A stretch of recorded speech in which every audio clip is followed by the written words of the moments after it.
Seguimos aquí en Por Más Salud, hoy con el doctor Liber Acosta, especialista en alergia e inmunología. Y decíamos antes de la pausa, doctor, que es importante detectar también para saber, ¿no es cierto? Y si hay distintos tipos de alergia. Claro. Sí, bueno, como decíamos hoy, las enfermedades alérgicas hay que entenderlo como una enfermedad sistémica, no tener el concepto que generalmente tenemos para las otras enfermedades que afectan solo al corazón, enfermedades que afectan solo al pulmón. Y en el caso de las enfermedades alérgicas, por ejemplo, hay que tener en cuenta, si bien existen diferentes grupos de enfermedades, pero en el caso existe lo que se llama, por ejemplo, la marcha del paciente alérgico, y es lo que va marcando un poco la evolución de cómo va evolucionando cronológicamente las enfermedades alérgicas desde que uno nace hasta la edad adulta. Generalmente en los primeros años de la vida lo primero que se manifiesta son las enfermedades alérgicas, pero de tipo alimentaria. Ajá. Son las primeras manifestaciones. Y que uno las tiene que tener en cuenta porque es la alergia a la leche, por ejemplo, la alergia a la leche de vaca, la alergia al huevo, que aparecen, ni bien tratamos de introducir las leches, digamos, artificiales o la leche de vaca en el chico, ya comienzan estas manifestaciones. La mayoría de las veces, a raíz, digamos, de que el sistema inmunológico se va desarrollando, este tipo de alergia para los 2, 3, 4 años desaparecieron en la mayoría de los casos. Pero hay que tener en cuenta por qué, porque decíamos, existe lo que se llama la marcha del paciente alérgico, y que es un conjunto de enfermedades alérgicas que se van presentando cronológicamente. Entonces, en los primeros años de la vida aparecen las enfermedades alérgicas de tipo alimentaria, pero luego, cuando se van, ese paciente, en realidad hay que estar atento, ¿por qué? Porque ahí lo que para los 4, 5, 6 años, lo que aumenta la frecuencia o las probabilidades es desarrollar alergias de tipo respiratorio, lo que decíamos, la rinitis y el asma bronquial. Que comienza a aparecer a esta altura de la vida son los pacientes, como decíamos, con antecedentes familiares, antecedentes de alergia alimentaria. También aparece lo que se denomina el eczema atópico, que es una enfermedad que aparece a nivel de la piel en los primeros años de la vida, y para los 4 o 5 años aparecen estas enfermedades a nivel de las vías aéreas respiratorias, tanto la rinitis como el asma bronquial. Y en todos estos pacientes que tienen estas características hay que tener cuidado, porque lo que nos está marcando un poco es la prevalencia que tienen, la probabilidad, mejor dicho, que tienen estos pacientes de seguir desarrollando la enfermedad a lo largo de la vida. Entonces es muy probable que estos pacientes, tanto los síntomas de la rinitis como el asma bronquial, van a seguir siendo alérgicos a lo largo de su vida, que si bien pueden tener variaciones, porque es lo que uno observa la mayoría de las veces, es que para la adolescencia se observa una mejoría de los síntomas. Hay un cambio, ¿no es cierto? Muchas veces hasta en los pacientes asmáticos también. Claro, eso es lo que se suele ver, por ejemplo, en el caso del asma bronquial, que tienen síntomas entre los 5 y los 11 años, síntomas muy intensos, mejoran un poco en la adolescencia, estamos hablando en general, no en todos los casos, ¿no? Mejora un poco, pero los síntomas aparecen nuevamente pasada la adolescencia, 19, 20 años, aparecen nuevamente. Entonces, y en esto sí tiene mucha importancia el hecho de saber si el paciente es alérgico o no, porque ese es un factor que nos va a estar marcando, digamos, la probabilidad de que la enfermedad continúe a lo largo de la vida. Y ahí, digamos, el test de alergia, por ejemplo, tiene un valor muy importante. Un paciente que se le realiza un test de alergia, uno ya puede tener una idea, digamos, de cuál es la probabilidad o qué podemos esperar de ese paciente, si los síntomas van a desaparecer o no cuando llegue a los 11 años. Así es, ahí estamos viendo una imagen, si la podemos poner más grande en la pantalla para que puedan ver cómo se realiza un test de alergia, que muchas veces uno tiene miedo porque se imagina que son pinchazos, que es doloroso. Estamos viendo ahí cómo se lo realiza, doctor. Claro, sí, la gran mayoría de los pacientes por ahí tienen mucho miedo, pero es una técnica en realidad muy fácil, muy rápida, que consiste en colocar lo que se realiza en la región anterior del antebrazo, en la mayoría de los adultos, en los chicos. ¿Qué se está colocando ahí, doctor? Y ahí lo que se está colocando son diferentes alergenos, y en realidad lo que ya se está haciendo es, apenas se hace un rasponcito con una agujita, y bueno, lo que estamos viendo ahí es la reacción que se produce a los 10 minutos. Y se pone como colorada el claro, brazo. se hace una roncha, como una picadura de mosquito, y en los lugares, digamos, donde se hizo la roncha es al alergeno al cual somos alérgicos. Ahí, como muestra la imagen, existen entre 20 o 30 gotitas, cada gotita de esas son diferentes alergenos, y hay ácaros, epitelio de animales, diferentes tipos de hongos, pólenes, y luego de hacer ese pequeño rasponcito que hacemos a nivel de la piel, a los 10 minutos ya sabemos a qué es alérgico el paciente.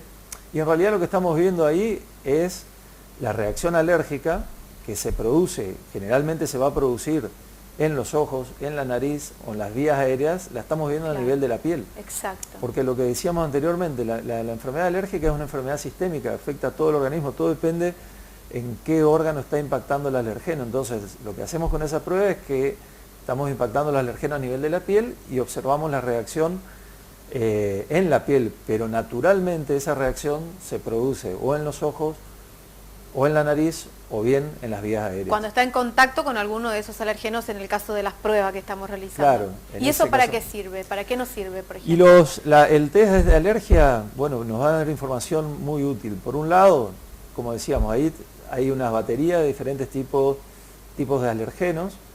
Vamos a saber a qué somos alérgicos. Entonces, por un lado, cuando hoy hablamos de las medidas del control ambiental, que es una de las medidas de tratamiento, bueno, ya sabemos el control ambiental hacia qué va a estar dirigido, si somos alérgicos a los ácaros, si es al epitelio de algún tipo de animal, si es a los hongos. Claro. Entonces, bueno, podemos orientar las medidas de control ambiental de acuerdo a lo que somos alérgicos. Y evitar quizás, en el caso de la alimentación, vamos a suponer que somos alérgicos. Sí. ¿A qué se puede ser alérgico en el caso de los alimentos, por ejemplo, aparte del huevo? No, en realidad uno puede ser alérgico a todo, a cualquier sustancia extraña al organismo uno puede ser y desarrollar la alergia. Si bien es cierto, de las alergias alimentarias las más frecuentes es la alergia a la leche y la alergia al huevo. ¿Y cómo nos damos cuenta? ¿Qué síntomas nos presenta? Y no, generalmente ya te digo, se presenta en la primera infancia, cuando uno introduce el alimento, y en los chicos se presenta generalmente con manifestaciones a nivel de piel. Sí. Pueden aparecer con ronchas o pacientes que tienen eczemas, que empeoran el eczema, pero muchas veces también se manifiestan como episodios de broncoespasmo, es decir, de asma o de crisis asmática, o crisis asmáticas que empeoran con la introducción de ciertos alimentos. Vamos a imaginarnos que le estamos dando a un bebé que comienza a comer, o quizás que ya está probando diferentes alimentos y tiene una manifestación de algo colorado alrededor de la boca, imagino. Sí. ¿Ahí qué tiene que hacer una mamá? ¿Tiene que consultar ya con...? Ahí tendría que consultar. Tenemos que tener en cuenta que las reacciones alérgicas pueden ser de leves a severas, digamos, hay un abanico muy amplio. Eso sería una reacción leve, manifestaciones solo a nivel cutáneo y que no tengan otro compromiso sistémico, pero las manifestaciones, por ejemplo, de comer algún tipo de alimento puede llegar a producir un edema de glotis, compromiso respiratorio, que el paciente pierda el conocimiento, digamos, cae la presión arterial. El abanico, como decíamos, muy amplio de las manifestaciones que pueden presentarse. La gran mayoría son de las reacciones de esta que estamos hablando de la infancia, son manifestaciones leves que aparecen con la introducción de los primeros alimentos. Que ya merece una consulta, ¿no es cierto? Claro, sí. ¿Por qué merece la consulta? No solo, bueno, uno para determinar cuál es el alimento que provoca la reacción. Porque en ese caso lo que hay que hacer, en el caso de las alergias alimentarias, es el paciente hay que hacer una dieta de exclusión, es decir, sacar el alimento que provoca esta alergia. Y luego, pasado 2 años, uno ahí comienza nuevamente a tratar de ir reintroduciendo lentamente, pero eso utilizando las pruebas del test de alergia, utilizando los análisis de laboratorio que uno utiliza de seguimiento para determinar cuándo introducir. Y no introducir en cualquier momento, que sí podemos provocar una reacción que puede llegar a ser severa. Y por otro lado, como decíamos, las enfermedades alérgicas tienen una cronología. Y por más que estemos hablando de una alergia a nivel alimentaria, en ese paciente tenemos que presentar una especial atención, porque ese paciente con alergia alimentaria, por ejemplo, es más propenso a, cuando esté entre los 5 o 6 años, de tener síntomas a nivel respiratorio, como por ejemplo el del asma bronquial. Claro. Es un paciente que tiene una probabilidad mayor. Hoy cuando veíamos el que quería comentar ahí lo del test de alergia, que decíamos que servía no solo para saber a qué uno es alérgico y de esa forma tratar de realizar las medidas de control ambiental, es decir, saber qué es lo que uno puede o a qué uno debe evitar la exposición, es porque también nos va a estar marcando la tendencia de ese paciente. Un paciente, por ejemplo, en el caso de los pacientes asmáticos, con un test de alergia positivo, es un paciente que tiene un pronóstico totalmente diferente a un paciente que es asmático y no es alérgico. ¿Se puede ser asmático y no alérgico? El 80% de los pacientes asmáticos son alérgicos. Es decir, el 80% de los pacientes nosotros vamos a realizar un test de alergia y nos vamos a encontrar que tienen un test de alergia positivo, es decir, son alérgicos a algún aeroalergeno que se encuentra en el ambiente. O sea, es eso lo que desencadena sus crisis de broncoespasmo. Y controlando su alergia, vamos a controlar su asma bronquial. Pero otro punto importante es, por ejemplo, en estos casos de los pacientes asmáticos, ¿por qué se deben realizar un test de alergia? Es por el pronóstico. Decíamos que tenemos pacientes asmáticos alérgicos y no alérgicos. El paciente asmático no alérgico es generalmente el grupo de pacientes que nosotros solemos escuchar muchas veces que se le dice que cuando crezca, ese paciente el asma se le va a ir. Claro. Bueno, digamos, eso se cumple en la mayoría de los pacientes que son alérgicos pero no asmáticos. Asmáticos pero no alérgicos, que cuando llegan a los 11, 12 años, el asma desaparece y no vuelven a tener síntomas nunca más. Pero el grupo de pacientes que es asmático y alérgico, es decir, con un test de alergia positivo, ese es el grupo de pacientes que decíamos que uno se tiene que hacer la idea de que ese paciente el asma nunca se le va a ir del todo, que puede tener variaciones a lo largo de la vida, puede ser que mejore en la adolescencia, pero va a aparecer nuevamente. Claro. Y en realidad, si uno podría hacer estudios más profundos, vamos a ver que la actividad inflamatoria en las vías aéreas continúa. Entonces, ese paciente que es asmático con un test de alergia, el pronóstico es totalmente diferente. Ese paciente ya tiene que hacerse la idea que va a necesitar un tratamiento en forma crónica. En ese paciente es incorrecto decirle que cuando llegue a los 11 años los síntomas se le va a ir, porque eso no va a ser cierto. Y bueno, necesitará la medicación, que como en el caso del asma, una medicación en forma crónica. Y por otro lado, bueno, existen las alternativas a hacer una terapia, un tratamiento desensibilizante, que es un tratamiento que uno puede realizar, que se hace con vacunas, que se hace en el grupo de pacientes que son alérgicos. Se realiza este tratamiento desensibilizante para que, digamos, el nivel de alergia vaya disminuyendo. Digamos, este es el único tratamiento capaz de modificar la evolución natural de la enfermedad. ¿Ayuda a la persona este tratamiento con vacunas? Que vamos a contar cómo es, doctor, porque claro, son unas agujitas aparte muy pequeñitas, se colocan en un lugar del brazo, que ya lo va a estar explicando bien usted, que son realmente favorecen, ¿no es cierto? Claro, porque digamos, el paciente alérgico, asmático, con rinitis, se tiene que hacer la idea de que la alergia es una enfermedad crónica. Prácticamente aparece en los primeros años, o sea, prácticamente nace con esta enfermedad, y esa alergia le va a durar a lo largo de toda su vida. La medicación que nosotros damos, que pueden ser antihistamínicos, podrán ser spray para la nariz, pueden ser aerosoles para el pulmón, pueden ser pastillitas como los antileucotrienos que se utiliza para la rinitis o para el asma. Lo que hacen lo que hace es controlar la enfermedad, tiene una actividad antiinflamatoria. Claro. Pero esa actividad antiinflamatoria es limitada y prácticamente actúa mientras usamos la medicación. Desde el momento que nosotros suspendemos la medicación, los síntomas van a aparecer nuevamente.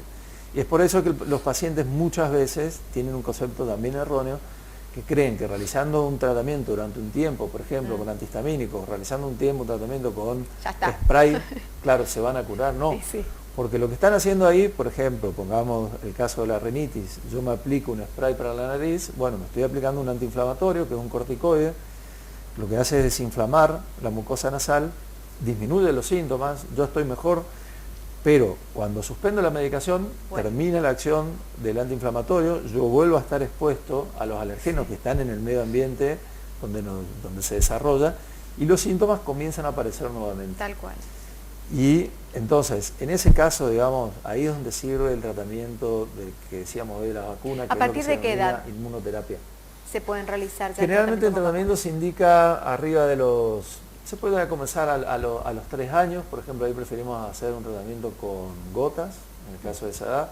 A los 6 años uno podría indicarlo en forma de inyecciones, que son inyecciones subcutáneas. Sí. Pero ya, digamos, a esa edad uno podría comenzar el tratamiento, si está documentado que el paciente tiene, claro, es una enfermedad alérgica y está producida por un aeroalergeno. Exactamente. Porque tenemos que decir que el tratamiento de la inmunoterapia está indicado básicamente para el caso de la rinitis alérgica y del asma bronquial, digamos, allí donde conseguimos los mejores efectos de este tratamiento. ¿Quiénes se tienen que realizar un test de alergia? Y bueno, cualquier paciente con una enfermedad de tipo alérgica, ya sea una enfermedad alérgica de tipo una alergia alimentaria, pacientes con rinitis alérgica, o decíamos estos pacientes que sospechan, que creen o se le ha dicho que tienen las defensas bajas y resulta que siempre están haciendo procesos a repetición en las vías respiratorias, ya sea superior o inferior. Los pacientes asmáticos, claramente los pacientes asmáticos se tienen que realizar un test de alergia para conocer cuál es el alergeno que provoca que los síntomas empeoren.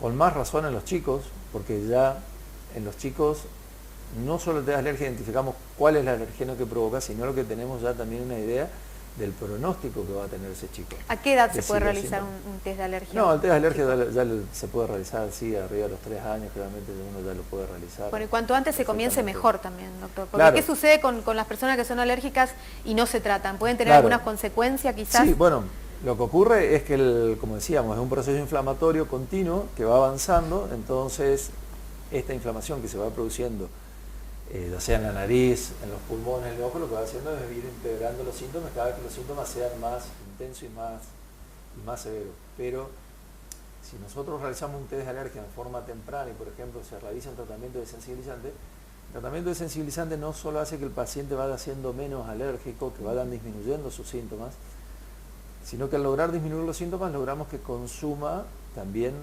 un menor número de medicamentos. Este paciente se controla mejor con un número mucho menor de medicamentos. Entonces, por ejemplo, en el caso de los chicos, que existe tanto miedo con el uso de los corticoides, por ejemplo, o que uno en lo posible trata de dar la menor cantidad de medicación, en los chicos se logra no solo una mejoría sintomática, sino que logramos disminuir el consumo de los corticoides, que si bien son inhalados, la mayoría, o en la forma de spray, y los efectos adversos son escasos prácticamente, pero igual lo que hacemos es bajar el consumo de medicamentos, que es muy importante. Totalmente, sobre todo si son chicos que tienen a repetición y bastante seguidos, como que son los que tendrían que realizarse este tipo de tratamientos. Sí. Bueno, vamos a seguir hablando con el doctor Líber Acosta, lo dejo que tome un poquito de agüita, doctor. Y ya regresamos aquí en Por Más Salud en la última pausa.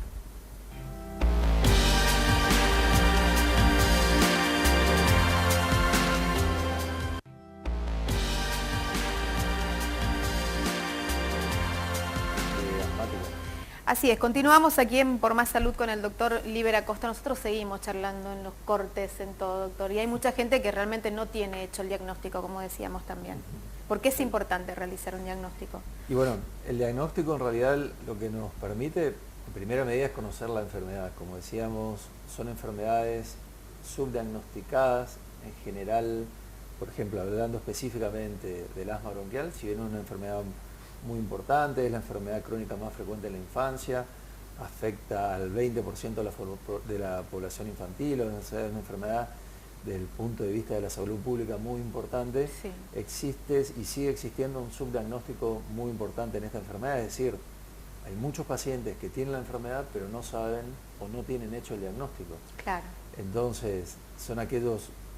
Todo paciente en realidad, ¿por qué esto? Porque muchas veces, por ejemplo, a los pacientes asmáticos se le dice que tienen episodio de broncoespasmo a repetición, bronquitis asmatiforme, se le tratan de dar diferentes nombres y no decirle al paciente que es asmático. En realidad lo que deberíamos saber, sí, un paciente que tiene broncoespasmo con cierta frecuencia, sí, es un paciente asmático que podrá tener diferentes evoluciones a lo largo de su vida, como decíamos hoy, algunos pueden ir mejorando, puede aparecer, pero ese paciente tendría que tener el diagnóstico. Por un lado, uno conociendo el diagnóstico también se hace la idea, digamos, de que esto es un tratamiento crónico, que se van a ir realizando evaluaciones en forma periódica y que la medicación se irá ajustando de acuerdo a cómo se presentan los síntomas. Pero lo que ocurre muchas veces es que el paciente, bueno, no tiene un diagnóstico preciso, cree que la medicación, y eso es otra cosa, el subtratamiento que existe, cree que la medicación se la debe indicar o solo la debe recibir cuando está en una crisis y después suspende la medicación, y esto no es así. Es una enfermedad inflamatoria crónica, el proceso se produce en forma continua y donde suspendemos la medicación, el proceso inflamatorio aparece nuevamente, los síntomas aparecen nuevamente y a la larga puede traer consecuencias a nivel de la función pulmonar, ya que este proceso inflamatorio crónico lo que va haciendo es que la capacidad pulmonar cada vez se va reduciendo cada vez más. Y hablar de la calidad de vida de este paciente, doctor, sobre todo si hablamos de los niños y demás en el colegio, su calidad de vida los afecta y muchísimo. La gente grande también en general. Sí, en todos afecta. En los primeros la calidad de vida, digamos, todas estas enfermedades crónicas, inclusive en la rinitis misma, que es una enfermedad que uno dice, bueno, la rinitis, ningún paciente se va a morir de una rinitis, pero es una enfermedad crónica que hace que el paciente esté continuamente congestionado, que no pueda realizar sus tareas en forma diaria, le afectan las relaciones interpersonales, afecta a la hora de dormir, el paciente se siente desganado. Entonces, por ejemplo, en el caso de la rinitis, la calidad de vida se ve muy comprometida. En el caso del asma, bueno, ni hablar, porque ella produce una sensación de falta de aire. Tal cual. Y algo que hay que tener en cuenta en el caso de los chicos, por ejemplo, que es que son estos chicos que están corriendo y que comienzan a toser, que tienen episodios de tos, que muchas veces los padres a veces no lo ven porque los chicos desarrollan... Pero más en educación física los profesores pueden llegar a detectarlo. Sí, claro, exactamente. Cuando realizan actividad física, los profesores pueden ver o detectar a aquellos pacientes que durante o después de la actividad física comienzan con episodio de tos, o bien uno ya siente el chillido, el silbido en el pecho, que sería el episodio de broncoespasmo. Pero lo que le desencadena es la actividad física. Bueno, en esos pacientes lo que tendría que hacer es una consulta, realizar un tratamiento, pero nunca decirle a ese chico que tiene que suspender la actividad física. Claro. Porque en realidad la actividad física lo va a mejorar, en el caso va a mejorar su capacidad pulmonar, va a tener menos crisis de asma, pero lo único que ese paciente tiene que realizar es estar controlado, realizar su medicación y, aparte en los casos de los chicos, que la actividad física, digamos, el juego es parte del desarrollo, o sea que no lo podemos aislar. Muchas veces son chicos que ellos mismos se van aislando y tratan de no hacer actividades que le demande algún tipo de esfuerzo físico, porque saben que eso le va a provocar un malestar y que es que le falte el aire. Y realizar una consulta, como decimos, doctor, siempre, y los profesionales médicos de cabecera también, ¿no es cierto? O sea, en este caso, derivar al profesional indicado para hacer este tipo de diagnóstico, que es lo más importante, para mejorar la calidad de vida de todos. Doctor, muchas gracias por estar acá. Vamos a recordar las direcciones, pues muchos llamados, pero quiero recordar que atienden Formosa. ¿Está en Formosa también? Sí. Foteringan 31, esa es la dirección en Formosa. Acá en Corrientes, en San Martín 555, Instituto de la Mujer, y en el Chaco, en Ameguino 678. Igual estuvo saliendo en pantalla todo el tiempo. Gracias por estar, doctor, en gracias nuestro programa. Muchas gracias, de verdad. Llegamos al final de otra edición aquí en Por Más Salud a través de la pantalla de T5 Satelital. Como siempre, muchas gracias a todos por acompañarnos.